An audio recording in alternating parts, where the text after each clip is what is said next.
Hi guys, welcome back to Murder in Retrograde. So happy to be back. It feels like a long time, but It does. I'm so excited we're here.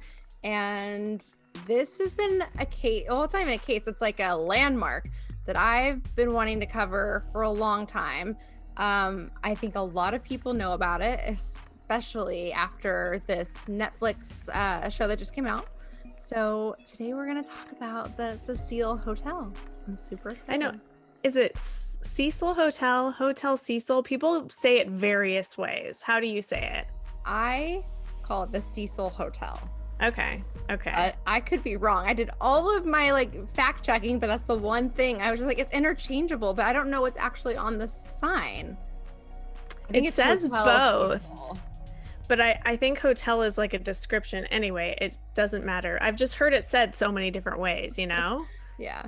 So let's just jump in. I'm Brittany Sheffrin, I'm Jenna Kaplan. and this is Murder in Retrograde. So let's take you back on a history lesson, but it will be short and sweet. In the late 1800s, Los Angeles was the end of the line for most of the transcontinental railroad systems. So thousands of people, mostly men, began to, quote, ride the rails, which would all end in LA. And these men began to congregate after work. So, what comes next, everyone? Brothels, of course.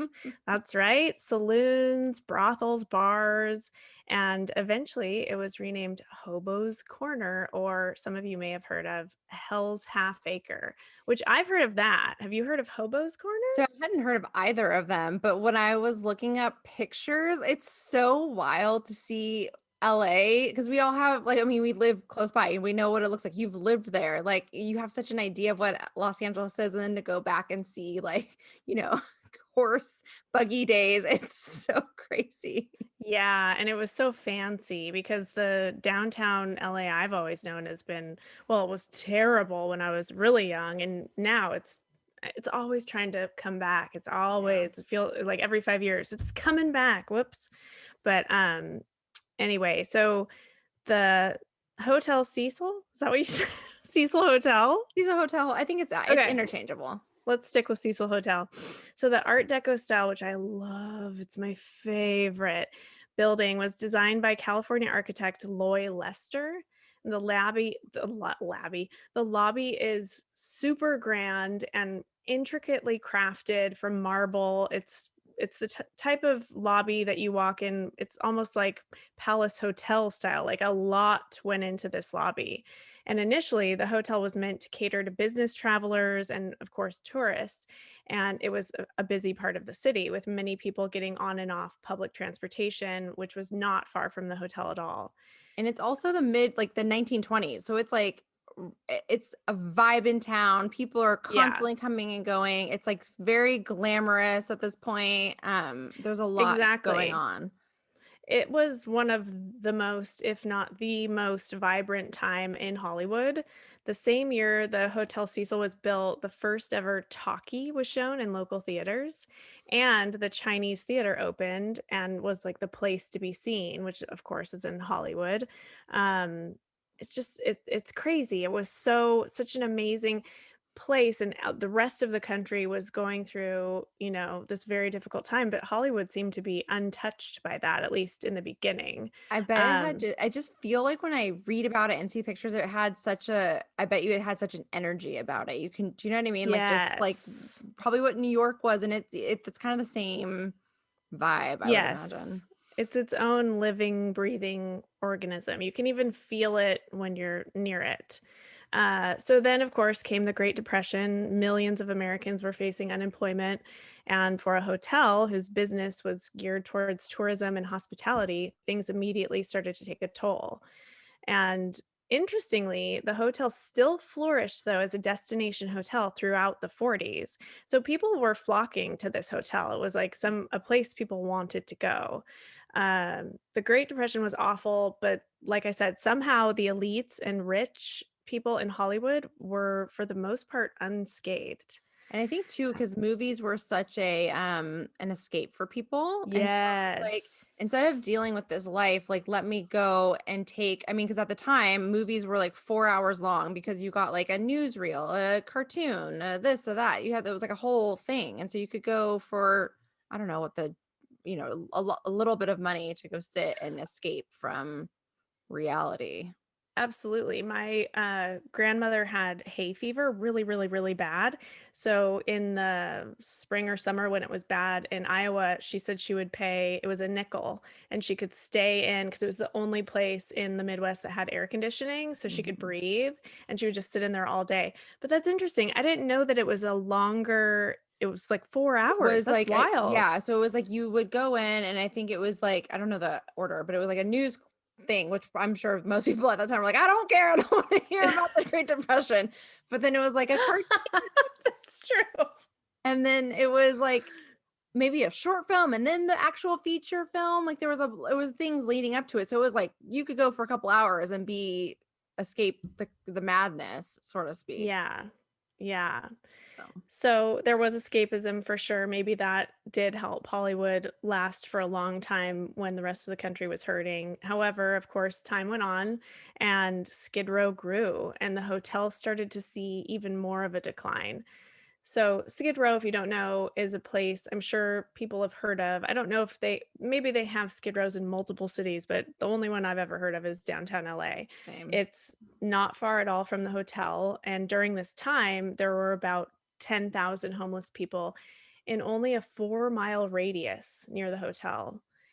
That's a lot for that Yep. time period when, It's a lot the of people population wasn't like or it is today. it's not spread out. I mean, 4 miles you think it sounds, but it's really not. It's like a couple of blocks and it's Yeah. all right there. And you have to imagine it's not like just people, it's homeless and their things that they've collected or pitch tents or whatever is going on. But it's a lot. Yeah, and the problems just got worse and worse. In 1956, the city tried to rehabilitate the area by adding more health and social services in the area. So they gave them fresh water, bathrooms, things like that. And then in the 1970s, the unofficial termed containment zone was created.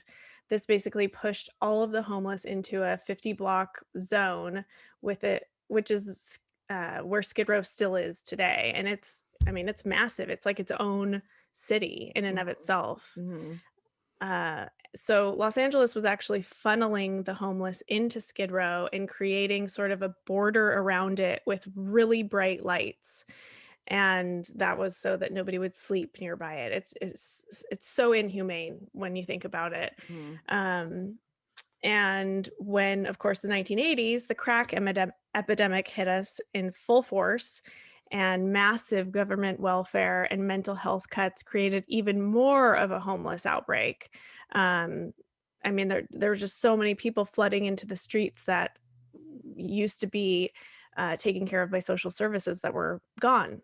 So this Mhm. area basically became a breeding ground for homelessness and just pain. I mean, you can feel it when you drive by. You cannot drive by there unscathed. It No. rocks you to your core. It's unbelievable.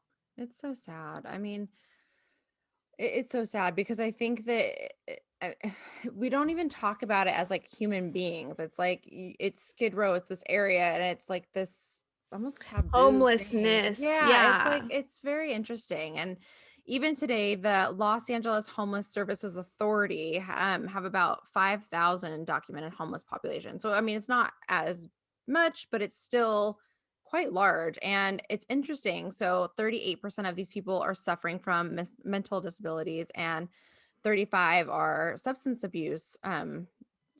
So it's like why are we not that this is this isn't what we're really talking about right now, but it is context to the whole thing. But it really frustrates me that we're not doing more to help these people with these disabilities that like why? And a lot of these people are vets and people who have served our country and have had no other choices when they got home. And And there's no mental health services for them either, so they just wound up on the streets. That's what I'm Lots of saying. those Yeah. people would never be drug addicts. They're in pain mentally. They're Yeah. not being seen by anybody. They can't get help, and so they're taking drugs to try to numb the pain. It drives me nuts when people feel like they can look away and be like, "I never did that. I'm stronger than that." It's like, I "Really? know. Have you put yourself in everybody's shoes with all of the opportunities you're given?" It's Yeah. I don't know. There are kids born in Skid Row. Can you imagine? No, no, no, no. And it's a lot. But getting back to our hotel here, but that is the area. So just so you know, a large homeless population can also result in a lot of crime, unfortunately, because desperation breeds this kind of the behaviors. Drugs bring Yeah. crime. So that's kind of the atmosphere. And in 2011, the owners of the hotel wanted to refurbish the entire hotel, and they were trying to evict some of the so let me back up. So the hotel has like the top few floors are long-term residents, and then the bottom floors are like a hotel. And so when it got bought out in 2011, they wanted to evict all of these residents so they could refurbish the whole hotel. And when they were doing that, they got a like stop build like notice saying that like because of zoning, they have to keep some of these. I don't even know if it's low income or if it's just the residency portion of it. So they have to keep these residents there. So that kind of had to make them pivot and of how they were going to revive this hotel and still keep these residents there. And so they tried to rebrand the hotel to generate more money. And so instead of refurbishing the whole thing, they did like so they created Stay on Main. So it was like the lobby was basically extended or kind of cut in half, if you will. And a Yeah. part of it was like you walk in into Stay on Main and it's a different hotel and a different staff and different lobby. But then all of a sudden you go into the elevators and you're commingling with the Hotel Cecil residents or people that are staying there. And this was a low income kind of hotel, so it brought in people who don't have a lot of money, maybe someone who got out of prison. There's some shady characters there, and we're going to get into all of that, but just so you kind of have some context of what happened with the hotel itself. Yes. Yeah, and just think of, if you saw the Netflix documentary, you saw people were renting hotel rooms on, those sites where you don't know what it is. It's Right. just a bargain hotel. Little do you know. Can you imagine you get there, it's like, "Oh my gosh, look at this lobby," and then it slowly becomes a horror film when you walk down the corridor to the actual elevators that are, oh my gosh, it's so And crazy it's that they like, could do that. yeah, and it's almost like, when I was thinking about it, I was like, why did not just have one hotel elevator for Stay on Main just to keep the vibe going? Like they have to have like a key pass or something. I'm sure that would have been easy to create. I don't know. I feel like they could It's have weird. only done Everything that. about it is It's weird. so weird. So that's the hotel. And then you've got, Skid Row. And all of this kind of these changes and the environment all kind of led to this hotel having the shadiest of shady past. So it's and back before Stay on Main, I just wanted you guys to have that kind of context because later we're gonna get into what happens there. But um the hotel started attracting all kinds of shady people, and there was prostitutions, there's drugs, even serial killers stayed there. Mhm. So I think we start from the beginning because this place Yeah. was built in 1927, and then right off the bat, stuff started happening. It's Yeah, so only crazy. 2 years later. The earliest crime documented at the Cecil Hotel was in April of 1929 when a 33-year-old woman from San Francisco named Dorothy Robertson was taken to the hospital after wandering around the hotel for 3 days. And this is a massive hotel, it's 700 rooms. According to reports, she was distraught over the sudden death of her husband and had tried to poison herself with prescribed barbiturates, which were huge back then, Mhm. but she had failed in her attempt and just, I guess, decided to wander around. With the stock market crash later that year, depression settled over the entire country, like we said, but especially the Cecil Hotel. The surrounding neighborhood slowly fell into ruins, and the Cecil became more of a hostel, just a derelict um, place for the sick, the forgotten, you name it. People were renting out rooms for months, some people for years because it was Mhm. so cheap. And then after the Great Depression hit, the hotel became more and more plagued by suicides, which I'm sure were up anyway during that time because of what Yeah. was happening. Uh, we can assume the two are connected, but it could also be from the surrounding Skid Row community. You never Yeah. know. And then in September of 1944, 19-year-old, oddly also named Dorothy Jean Purcell, had delivered her baby in the shared bathrooms and claimed she thought the baby was stillborn. She threw him out the window, killing the newborn, and her boyfriend didn't even know she was pregnant, apparently, much less delivered a baby. She was later found not guilty by reason of insanity. Clearly, there's no other way somebody could do that than if they had lost their mind. I mean, the poor thing, because I don't this case, like, when I was reading about it, I was like, "What the hell?" Like, just went through and the, like I mean, granted, no one should whatever. There's been so many of these, like, babies in bathrooms kind of situations, but Yeah. then, like, to have the I wanna know what her mental disabilities were, I guess, or her mental state or whatever she was just her I would guess paranoid schizophrenic, because or how do you just say, "Okay, I'm gonna toss this out the window?" I mean, you're crazy, it's you've the lost craziest thing it. I've ever heard. It's wild, and I And didn't I don't even believe he realize didn't know she was pregnant. I mean, Come there are on. those people, you never know because it Yeah, I happened guess there is a whole show about it. Is there really? Yeah, I didn't know I was Oh, pregnant. yeah, yeah. I was thinking like on ID or something. I'm like, "No, there's not. I would know." But it's odd that their names are the same. I didn't even realize that until you just said that. But It was super popular name back then, the other but one that I thought was so crazy. So again, there's so many crimes that happen, but these are kind of the more I guess the odd ones and then also yeah. like the more well-known ones, if you will. But and it was in October of 1962, Pauline Auten, she had been fighting with her estranged husband in the room on the ninth floor of the hotel. And once he left, she jumped out the window, killing herself.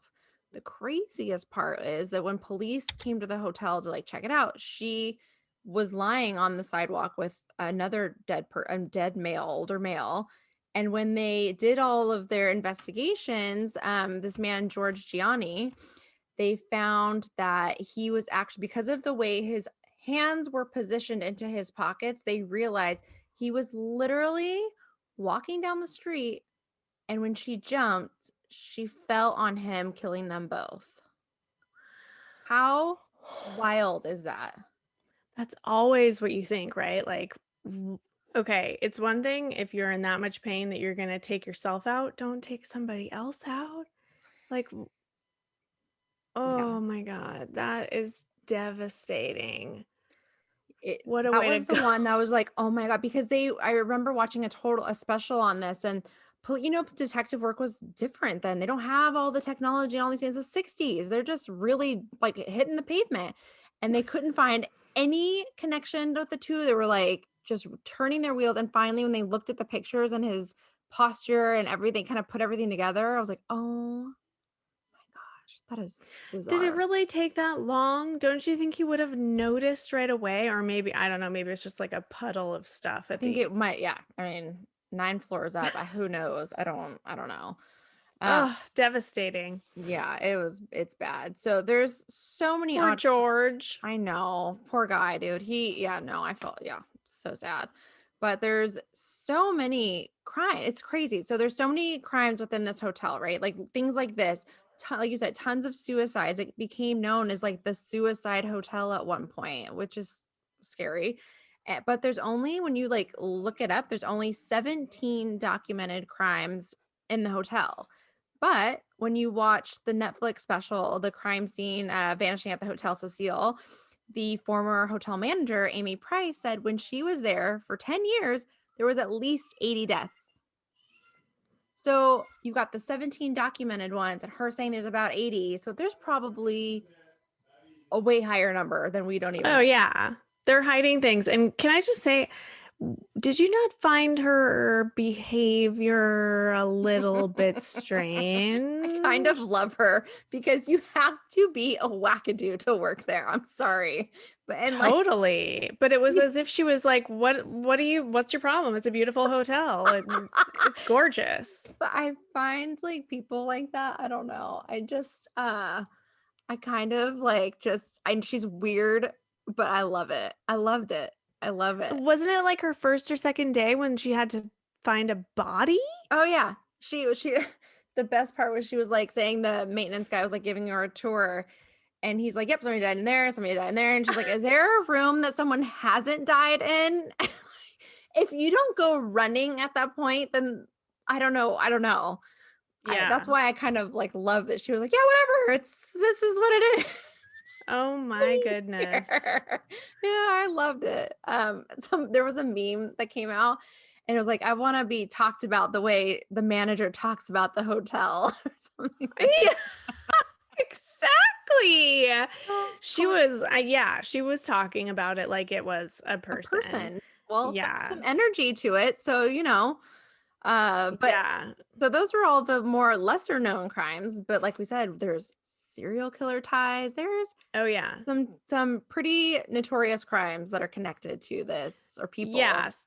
So in the Netflix series, we hear one of the residents, Kenneth Given, say, quote, back in the 80s, I would never go no farther than the sixth floor. Usually the higher floors of the Cecil, people used to get killed up in there. Once they got a guy in the room, they would rob him, beat him up, and throw him out the window. So if you didn't watch yourself, you might come flying out of there with no wings, end quote. I love this guy. I'm telling you. That Oh was one of my my favorite God. parts. Yeah, I know. He's some of his like the way he's like talking about it, he's like, nope, nope, you Words don't of go there. wisdom. Oh my God, I'm crying. Ah, Yeah, he okay. wasn't joking either. So many bizarre crimes have been tied to the Cecil. For example, of course, the famous Black Dahlia case. This was when Elizabeth Short went missing in January of 1947. 6 days later, her mutilated body was found. And not just mutilated, remember everybody, she was totally cut in half, completely cut in half.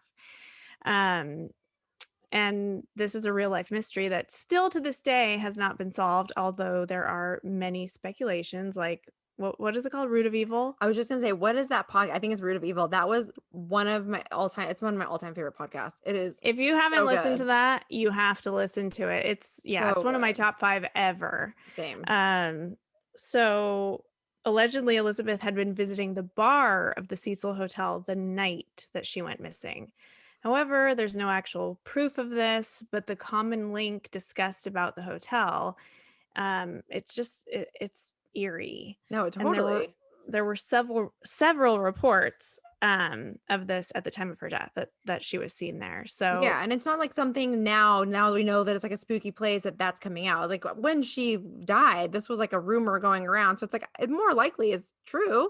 It's just we don't have yeah. cameras and all these things to show or newspaper clippings to show she was actually there. But And then it just gets more and more creepy. If you've recently watched The Night Stalker on Netflix, then you know that Richard Ramirez frequented the Hotel Cecile.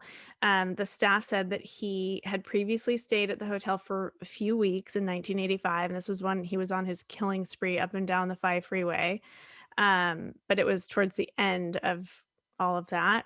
And he stayed on the 14th floor, the highest floor in the hotel. So you can only imagine. And apparently, Ramirez, after committing his crimes, would then go to the back alley, strip off his bloody clothes, and then walk up the stairs back to his room in bloody underwear, everybody. And nobody blinks an eye because it's that kind of crowd at the hotel. It's like, oh, and there he is again, bloody underwear. Like, well, this yeah, place but seems so like it's like people a energy suck for crazy. oh my God. And it's like no. I mean, for people that are in the higher floors, that's where all the bad shit's apparently going on. So people are like, oh, well, whenever that weird naked Yeah. guy's coming by again. Oh, Yeah, I mean, it's not as if I would say, "Oh, excuse me, sir, where have you been?" The way he looked is all you yeah. needed to do is see his eyes to know to not mess with Oh him. my God. And kind of in conjunction with him. So they're in the late, or not late, the early 1990s. There's an Australian writer, and I'm going to butcher his last name, but it's Jack Unterweger. Is that how you say it? Unterweger? Sounds good to me. I'm going to say Jack. So he's an Australian writer who, um, who he's an interesting character. Sorry, I don't even know where to start with him. But so he's an Australian writer. He comes to LA and he wants to stay at the Hotel Cecil. He's covering crime stories for the Australian magazine, and he would go on police ride-alongs to research the crimes of LA. In I want to do that. Oh yeah, I know, right? I bet you could. In actuality, though, he was using these trips to scout for his future victims, because what no one knew at the time was that Jack had been was a convicted murderer in Australia, and he had been paroled because they thought he was rehabilitated, and then he got hired to be on and write for magazines. So because he was like, while he was in jail, he wrote, I think it was his biography, and so he was a prolific writer. And then they said, oh, he's rehabilitated. uh When you're going on a police ride-along, they don't do a background check. That's not important. Maybe not in the 90s. Wow. Yeah, I don't know. Yeah, in the 90s, it's like, sure, come on. You're right. Well, because he's a journalist too, so they're like, you've got your creds, if you will. We don't need to like check you out. I don't know. So Yeah, different time. totally. He went on to murder 9 sex workers before heading to LA. So they didn't know this at the time, obviously, but this is what comes out later.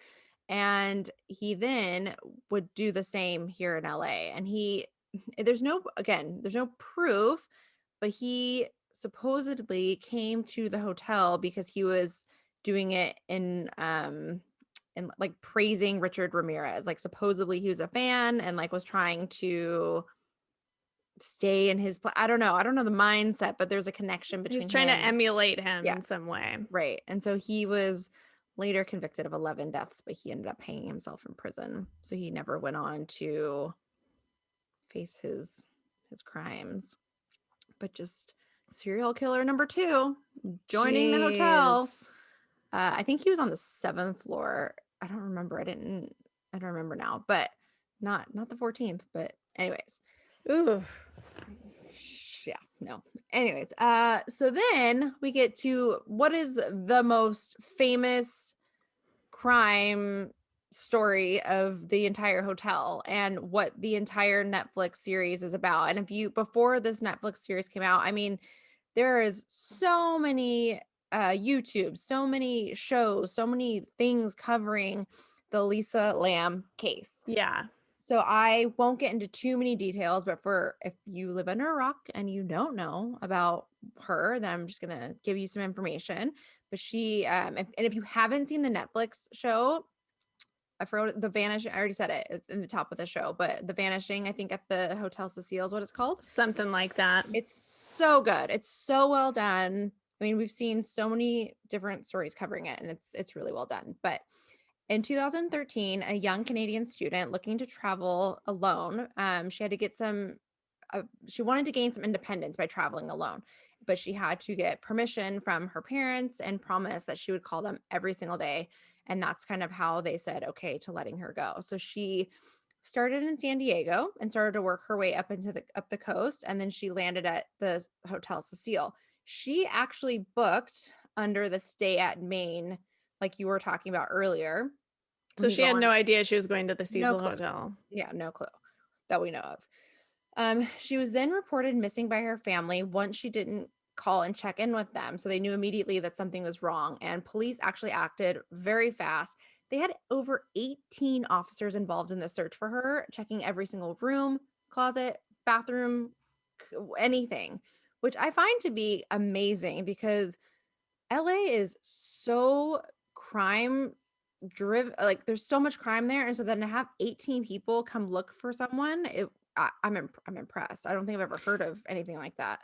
Yeah, maybe it's a sign of how worried they were because of where she was. All they needed to hear was Cecil Hotel, and Yeah. then like one of the detectives said on the Netflix special that he had a daughter the same age, and it's like, I yeah, also and wonder when you're if like looking, the Canadian government was involved at all that kind of lit a fire too, because she's not our oh my God, I she's can't not an think. American citizen. Right. She's, we're liable. Anyways, so so that was good. They searched the entire hotel, like every nook cranny that they could.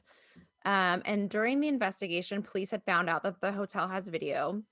And after searching hours and hours and hours of video, they find what is probably the most talked about, like 4 minutes of CCTV I've like ever heard of. And do you want to describe it just briefly? I mean, have you seen it? I've seen it like 100 times. I'm sure you have I've too. watched it so many times. I was just gonna say the only other elevator video that's more popular is Beyonce and her sister and I Jay-Z, forgot about that.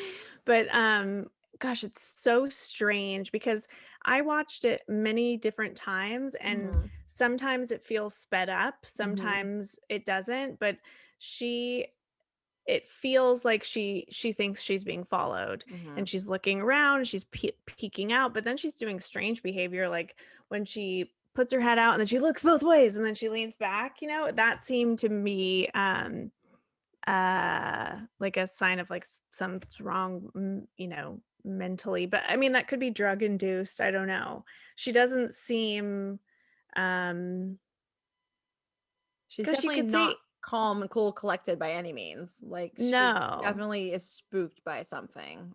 Yeah, and she's moving her hands in a very strange fashion. So it's disconcerting to say the least, the whole Yeah. video. And so when police released this to the public for like information, all of us, well, we weren't at the time, but all of the web sleuths came together and were dissecting the shit out of this uh elevator footage. Yeah. And it's interesting because it's interesting to watch the documentary and you hear all these, YouTubers or web sleuths talk about their feelings and how involved they were and all this stuff. And it's really interesting. And fast forward if you don't mind me ruining part of it, but the interesting thing that came out of it is that the part where you think is so spooky is that this door isn't shutting, right? And so to me, when I first saw this, and I actually up until I saw this Netflix show, I thought for sure there's something otherworldly going on here because that's just weird. It's just weird that the door wouldn't shut.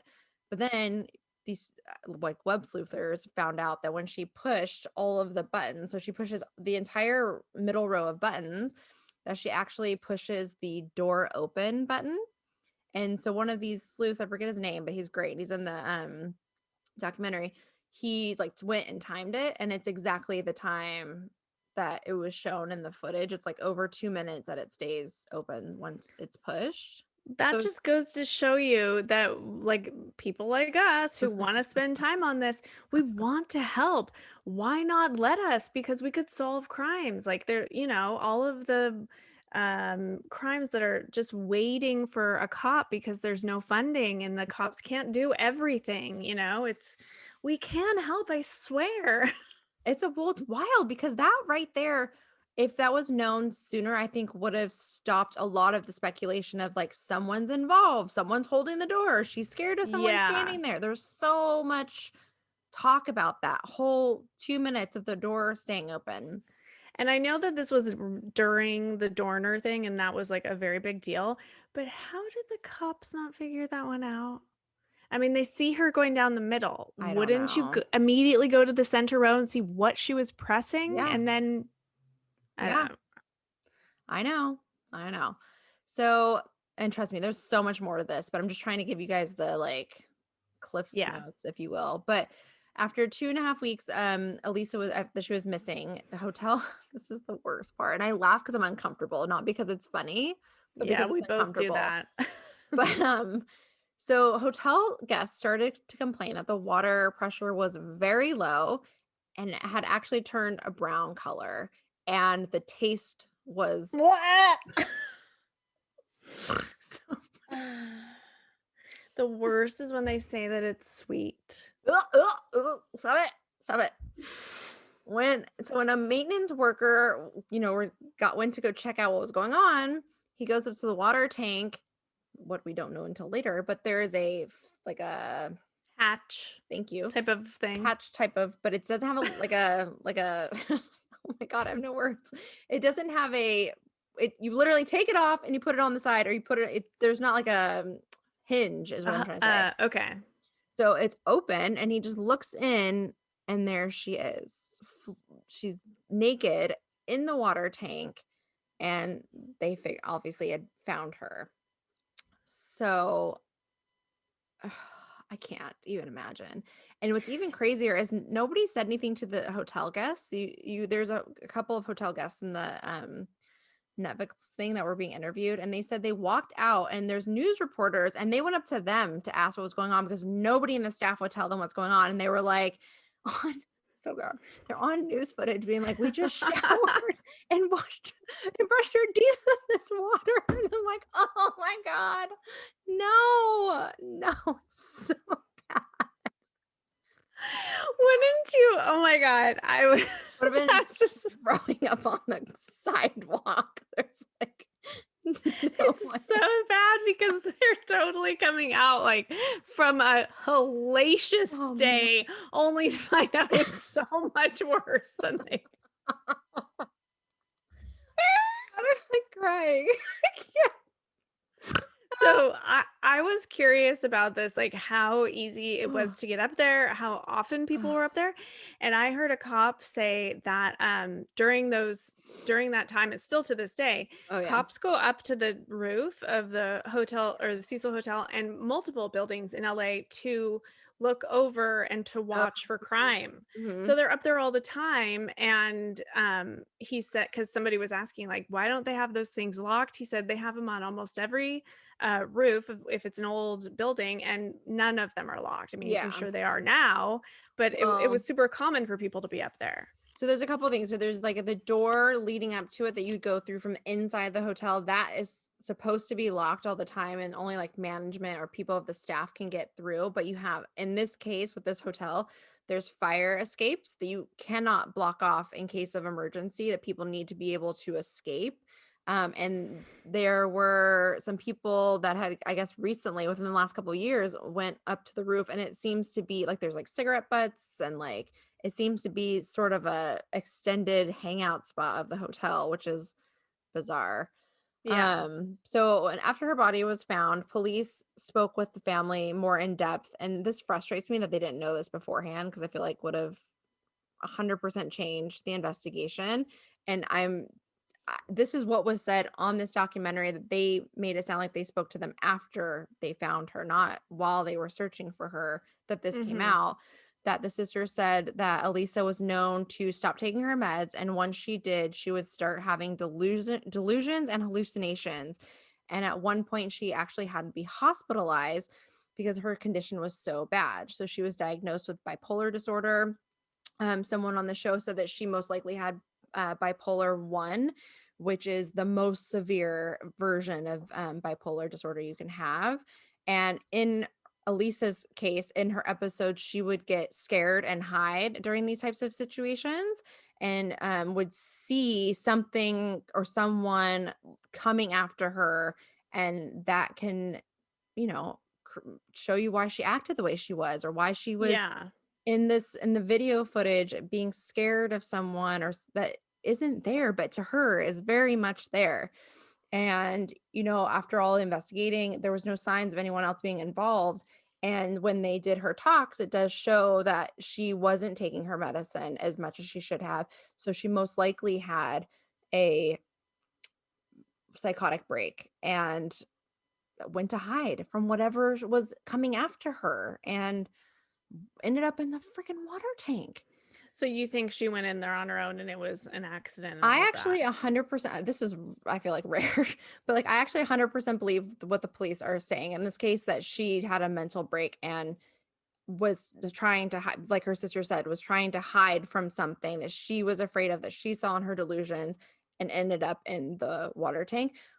But I also feel like, and this is where people are gonna think I'm crazy, but I feel like there is something to be said about the negative energy in that hotel somehow, like, getting her to that place also. Like, I feel like that might have, I don't know, helped bring her to that psychotic break or something because that place is evil AF, and I think because, and I'm gonna tell you why, because I'm gonna get into the weird stuff with her case. So that's just the little background of weird stuff. But then, like, this is where you have to think maybe there's something else that, whatever your beliefs are, that something else that we can't see or necessarily feel is going on. But I want to know what your thoughts are really quick before I get to these weird kind of I think the things. same. I think she stopped taking her meds, and I think it definitely could have been from the hotel. I mean, being in there, and then they said she was with 2 girls, she could have been triggered by something, and it is a real thing, as you can hear on, pharmaceutical commercials. If you stop taking an antipsychotic, you're gonna become psychotic, and it's terrifying, and that you I would imagine seeing something coming after you, like they said she would hide, same, and that also makes sense that her parents were saying, "Call us every single day," and she was Yeah. trying to become an independent adult, but clearly, I don't think she was prepared for it, or maybe she was, but it was all too much when she got to where she was because she didn't know she was going to a terrifying hotel. Yeah. I mean, yeah. I mean, the odd behaviors too. Again, you have to watch the documentary. But when you're saying she was in the room with the girls, she was like writing them notes and like telling them to get out, and like she was definitely going through some stuff. The Paranoid, yeah. poor thing, dude. So before watching this, I had actually never heard of this term, and I'm sure you have because you're just the smarty one of the group here. But so when they're this is why I feel like there's something else going on. But there's something called synchronicity, which is the simultaneous occurrence of events which appear significantly related but have no disconcertible causal connection. But I think that's connected all somehow. So a few days after Elisa's body was found, there was, which is so random, but there's a TB outbreak, so tuberculosis outbreak within the Skid Row community. So bad, in fact, the health department shows up at the hotel and told staff that they need to test their residents. So this is where it gets weird. The vaccine, which was created in 2007, okay, Elisa's case, we're in 2013. Okay. So she's still missing at this point when all this is going on. And the vaccine for tuberculosis is actually called Lamb Elisa, exactly spelled the same way, just reversed. And it could have actually been created earlier. I was trying to figure out when the actual, but whatever. It was around 2007, maybe earlier, because that's when there's like studies of this, and that's when it was named this. And Well then, before she ever oh, well went to the before, Hotel yeah. Cecil. And her college, which is the University of British Columbia, had a well-known TB research center. How? Hmm. How? What? Like, it's one of That's those so things that you're just weird. like, what? I don't know. That's You know what I very mean? strange. There's gotta be something more to that. Of all the things and all the things I could have named it and all the places, yeah, I don't know if I believe in synchronicity. I believe in things are I happening think it's for same. So some that's reason. I feel like for the more, which I'm actually surprised because I feel, but you're also both worldly here, but I feel like for the people who are more like fact driven, that's what they would call it, right? It's something weird like that's just a synchronicity. But I'm with you. I think there's a cause and a reason, and it's kind of all the way the universe works. And Yeah. I thought that was just really weird. And then, and I haven't seen this movie, and I have to because I got chills when they were talking about this part. So then there's this movie called Dark Water, and it's a Japanese movie. It was produced 10 years before Elisa Lam ever, went to the hotel. And the movie has a mother and a daughter that move into a rundown apartment. Okay. Like totally disgusting. And the daughter is wearing a red sweater, which it looks very similar to the red sweater Elisa is wearing the last day that she's seen on video, which is most likely the day that she died. And Right. there's scenes of brown water coming out of the drains. There's a lot of emphasis on the elevators, like something's going on with the elevators, like maybe a dark entity or something. And then you're gonna die. The daughter falls into a water tank and drowns. This was all before? 10 years before. And it's like the exact same story. It is, oh my God. When they were talking about this, I was like, and I have Aliens to are go. among us. That makes no sense. Isn't that That's very crazy? strange. Yeah. So crazy. And then this was just like a total weird thing too. So one of the last places that Elisa was exploring before things got wild is she went to this bookstore called The Last Bookstore. And when you go to their website, register information, you go to the postal code and you put that postal code into Google Maps. It brings you to the location of the cemetery in British Columbia where Elisa is buried. That's there's too many coincidences. That's what is happening? That's very strange. And then you're like, but what does it all mean? I don't know. I don't know. But it's so crazy. It's so wild. Like Man. I don't know. There's like no words. When all this was coming up, I was like, oh my God, what? What? What? Yeah, so strange. Gosh, I would not be able to give up. I would keep trying to connect the dots if I was a cop. It would be so hard It to would like move bother the on to the yeah, next no, for case. sure. It would bother me. I mean, it bothers me, and I'm not even a freaking I'm just a regular person and it bothers me. And it like I know. stays with me. I'm constantly, but what does this mean? Yeah, it's so weird. And so, this whole case is really what started, I think, a lot of the attention. I mean, I don't know if you know this or not, but I don't know, but before 2013, I mean, I think people maybe knew of the hotel, but I think this really brought out like people's interest in the history of the hotel and what's been going on. Because ever since then, web sleuths and YouTubers and everybody were flocking to the hotel, staying in the rooms before it was closed to try and see what it's about, feel what it's about, see the roof. And um, it even inspired, which I looked up because we had talked about this before, but it also inspired a season of American Horror Story. And they did not Mhm. film there, they had to actually create a set. But it's just interesting how this building has created such a stir in the Yes. in our like pop culture to in a sense.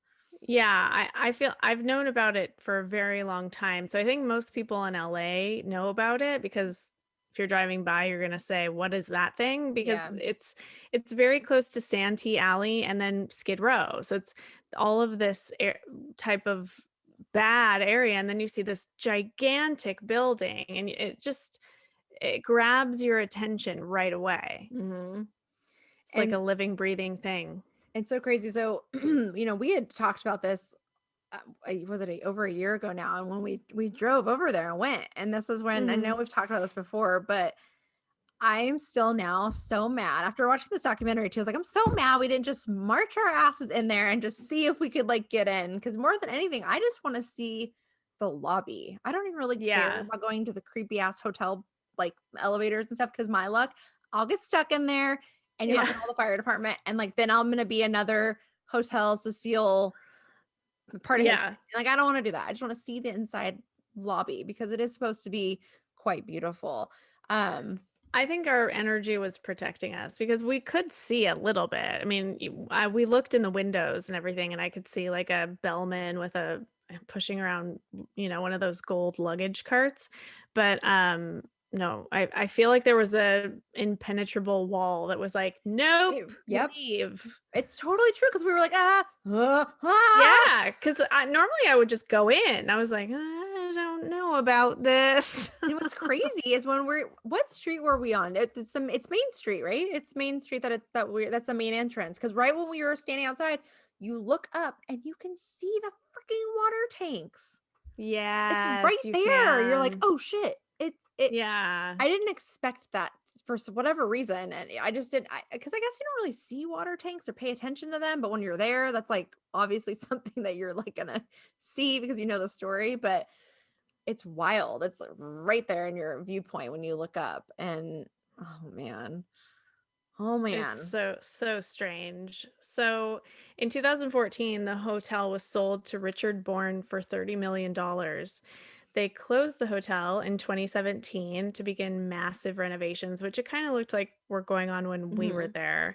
Hmm. In late 2019, an application was submitted detailing plans for an on-site sale and dispensing of a full line of alcohol beverages in conjunction with a 150 753 square foot room hotel rooms and 299 in-room mini bars, ground floor restaurant, lobby bar, and a rooftop bar, all of this stuff. The hotel will have to continue to be part residential due to zoning laws and restrictions, which is so annoying. California So has annoying. so many regulations that are so dumb and make no sense. Like they could make this a good business, but because they have to keep the residential, it's going to be sketchy. Those people are going to be around no matter what. Yeah. So, also in 2017, the hotel was officially named a historical landmark, which is a big deal. Yeah. It helps keep the beautiful Art Deco design intact as the current or any future owners redevelop it, so they can't do anything to it, which is Yeah. phenomenal. Yeah. And the latest from this hotel was that the pandemic halted all renovations. And in a Forbes article that just came out, the owner, Matthew Barron, said, "We put everything on hold fast year." Sorry, hold last year. Oh, sorry. We put That's everything on hold last year in March. So everything is on hold.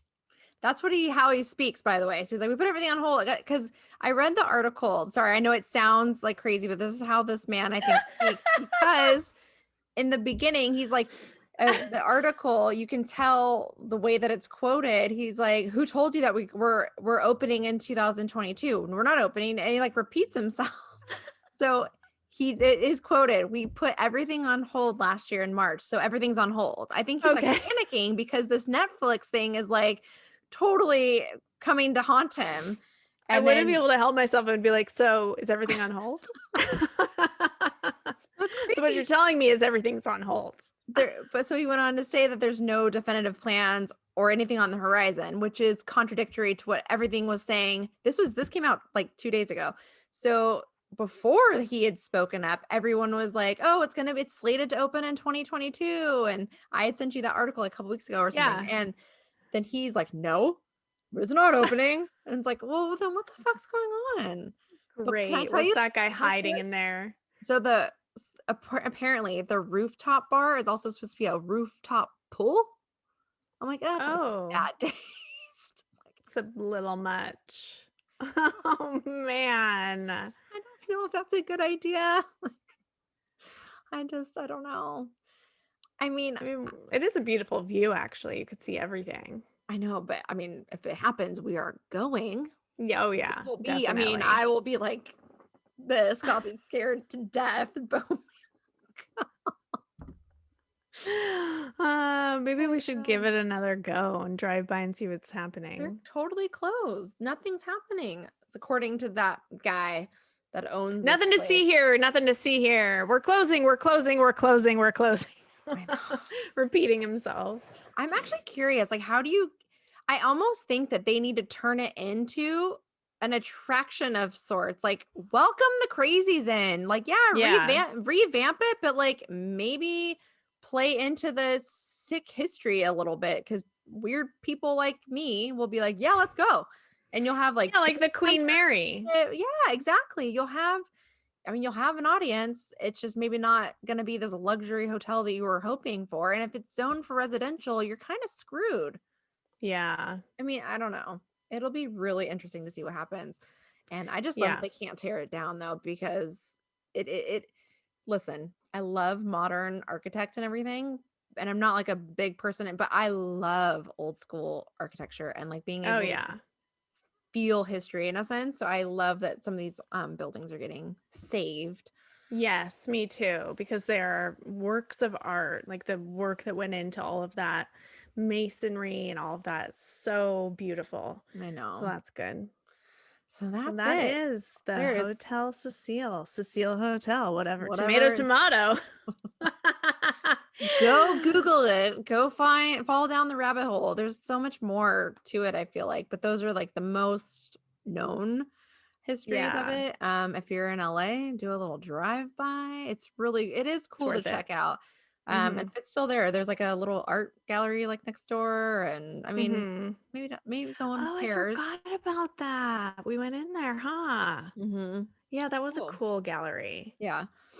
So I mean, and I mean, you know LA better than I, but I feel like if you just drive a few blocks in a direction, you're in like the real posh parts of LA. So I mean, you can make a whole day out of it. Yeah, you could. Or you can do Or what you we could did. make a wrong turn and end up in Skid Row. Or you can do what we did and just go drive all the murder sites. Oh, yeah.